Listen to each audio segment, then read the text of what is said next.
What is up? It's the Figure Hunter, and we're going to talk about the Grit X2 Pro in full review today. I am going to go through a few basic and simple things. If you're new to the channel, I test devices for the purpose of CrossFit or high intensity interval training, and all the devices have to have some gauge for tracking the rigor of your recent workouts, as well as some in-depth version of recovery and wellness and just basic recovery tracking. So getting into the Polar Grit X2 Pro, I did an initial review for it. I'm still working on some of the heart rate testing, but what we're going to talk about is we're going to talk about like a summary of all the sort of features and benefits, and then we're going to talk about the pros and cons of what I like, and then I'll talk about it in summary what I think of the device. And you might be a little surprised because of some negative testing about what my thoughts and final summary are.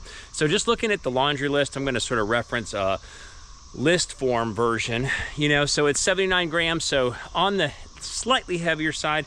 It's 47 millimeters. I like that it has military grade sort of durability, and I love the fact that it's got sapphire glass built in. That's sort of an automatic thing. It's got a broad range of temperature capabilities, water resistant to 100 meters. I really think that they've packed in a lot of really nice features in there, like the sapphire glass. The signal booster, it's got like dual band GPS, which is important, but it's also got an antenna wrapped around the rim of the stainless steel, if you get the stainless steel model, bezel, as well as they have a titanium model. Although, for the price, and what is the price, $750 or $869, I think both are way too high. I'll talk about a little bit that in the summary, but I think both are a little bit excessive when it comes to price. I think overall, when you look at the case, and I'll talk about this in the pros and cons, the case has got a nice, bezel to it, a nice strong bezel to it. Overall metallic feeling all throughout the casing, like a strong, durable casing design and feel. The band has got a really great buckle to it and a great sort of soft texture, but durable rubber at the same time. The screen is super bright. The screen is 1.39 inches for a 47 millimeter case, which makes it a bigger screen to body size ratio than the Garmin Epix Pro 51 millimeters, which is 1.4 to 51 millimeters. So all that stuff is fantastic. You can change, you can set it up. You basically swipe through a bunch of widgets if you want to transfer to different information pages, and then you dive into the menu if you want to get into the workout. And they have a myriad of testing you can do to test your overall recovery system, to do an ECG test, which is actually a new feature. And actually, I think it's nice that they have ECG built in, because that can tie in directly to an orthostatic or recovery test. They test your fitness. You can do a run test. You can do a walking test to determine your overall fitness level. And looking at the battery life is rated at 7 to 10 days of always on. Of battery life if you're just using it as a smartwatch and not using always on, and then about 5 days in smartwatch mode with always on display engaged, plus heart rate all the time turned on. GPS has got a long GPS. It does have a new processor, which is faster and smoother. Really appreciate that. I do like that they've added some additional sensors, like that wrist ECG. Has some capabilities there. They have pulse ox or blood oxygen tracking, which obviously even the Apple Watch is lacking now. It does a bunch of hill climb type things to test your vertical speed, as well as to try to track your overall pace, both horizontally and vertically. So this not just looking at one or the other off of a GPS, so it's what they call 3D speed, which is actually a pretty cool component. It's got running power built in. I like that they have FuelWise, so you can gauge how much energy sort of content you've actually gone through as you've worked out along the way. And other tracking things for Hill Splitter. The primary things are the training load, so the Cardio Load Pro, as well as the nightly recovery, which analyzes your nervous system, your neural system recovery, as well as the sleep recovery.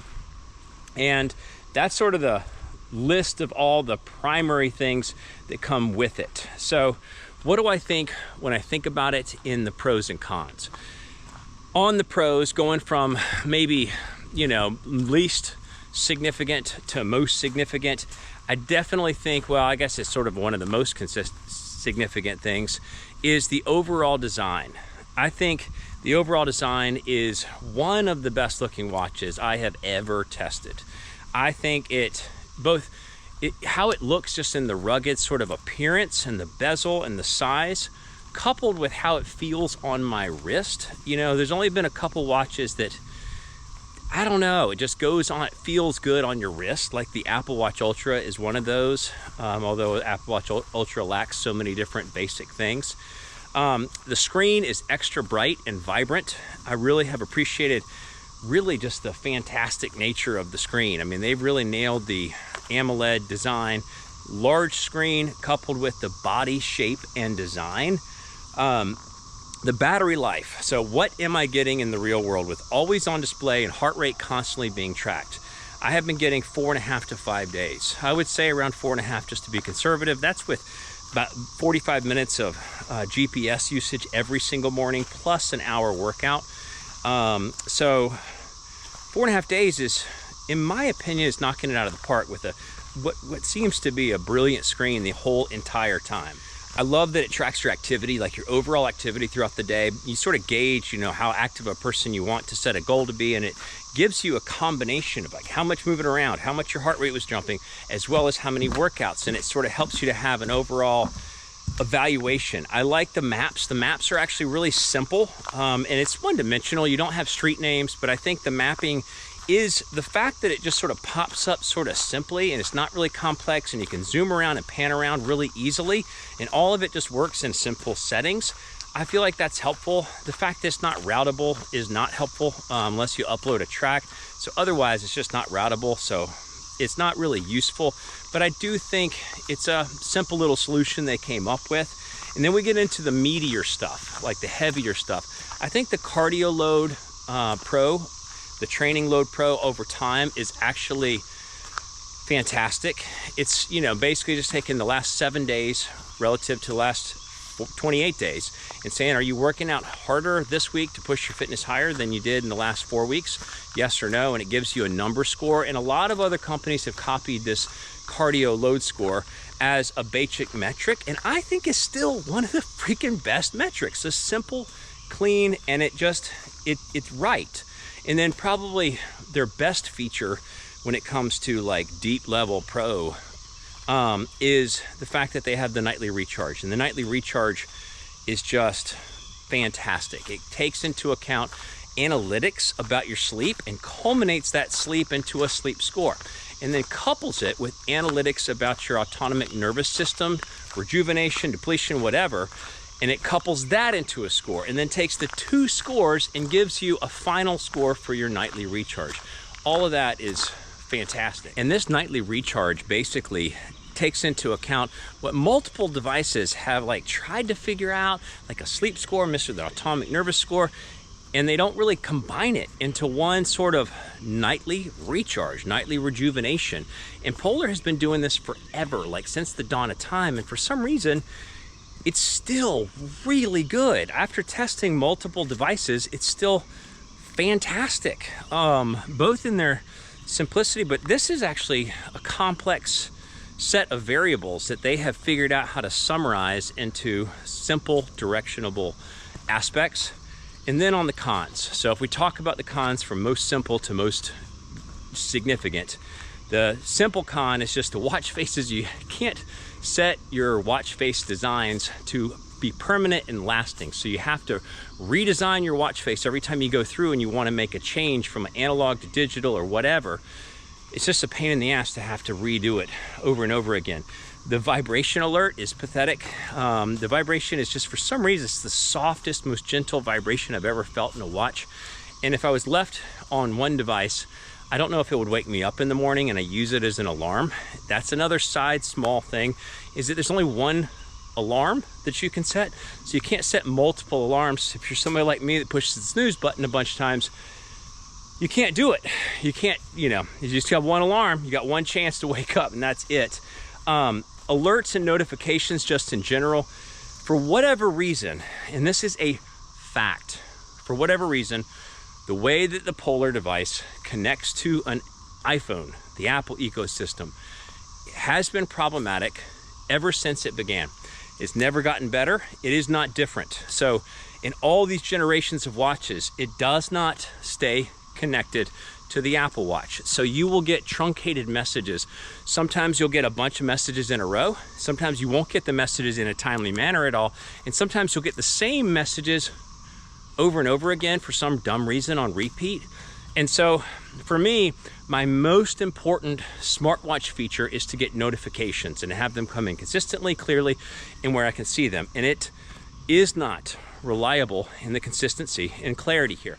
Along with that, on the notification front, is that you have to forcibly raise your wrist to be able to see the notification. It does not auto appear. That drives me crazy because a lot of times it doesn't register the first wrist raise, and it's not like it's problematic in that design aspect, but the fact you have to like consciously turn the wrist up to get the notification to appear so that you can quickly look, it's just a pain, on top of the fact if you don't turn your wrist up really quickly, it then won't give you the notification if you do turn the wrist up. So it's all just not the best design on the alerts and notification. It's actually a problem. Whatever they're doing to connect with the iPhone is some incorrect way to connect to the iPhone, because I've tested 800 devices and none of them do the same thing. And then we get into another minor thing is that because it doesn't stay connected to the phone, oftentimes if you go into the weather, go into a map, go into one of those things, it's not recent, it's not up to date. You know, like I show in the video, it was like 11 a.m. That was the most recent weather update, and I was taking the video of the watch at like 5 o'clock in the afternoon. So it had a 6-hour gap in the update on the weather, and so that just shows that it just doesn't stay connected, which is, you know, part of the problem, see section A.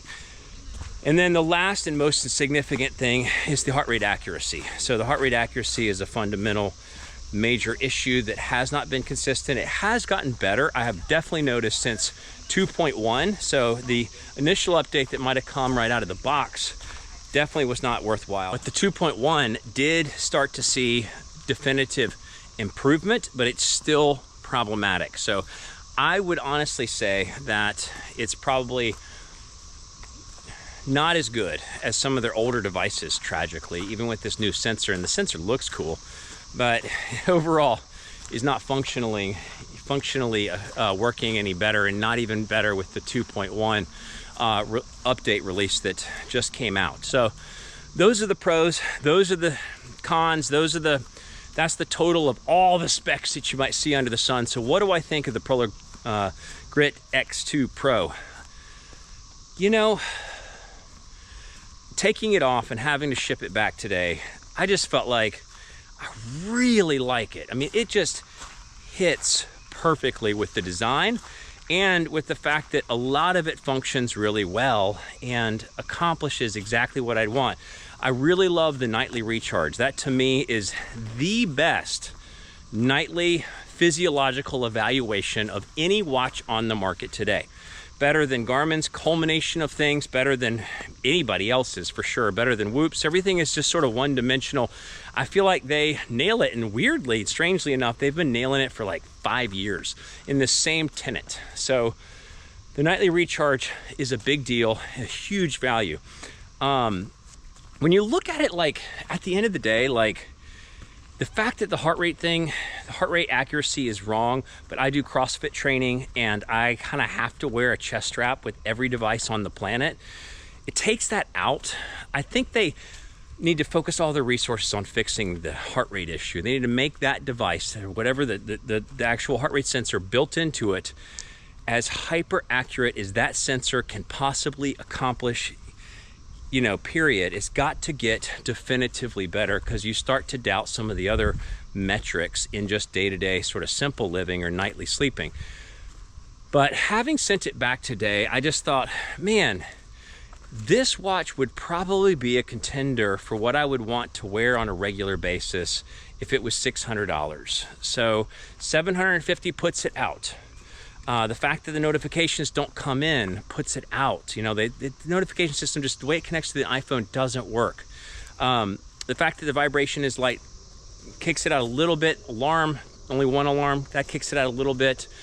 But the heart rate sensor and the cost, all those things just add up to be like, it's too many things. But at the same time, I just think I probably could be happy like wearing this as my only device, as somebody who tests and tracks all the best devices on the market today. The Polar Grit X2 Pro is an awesome, well done flagship watch with minor things and major things they need to clean up and fix right away, but it's still an awesome, well done flagship watch with those grievances that are even somewhat larger grievances. The only minor thing I would say is, and I shoved this in the middle of the summary, is that the Ignite 3, that is a fully featured watch. That actually is kind of doing all the same things at a gargantuan price tag difference, at least 2.5 days of battery life, so about half the battery time. But the Polar Ignite 3 might be something to consider if you like a lot of what I'm talking about. So that's my summary. That's my full review for the Polar Grit X2 Pro. It's the Figure Hunter. Thanks so much for watching.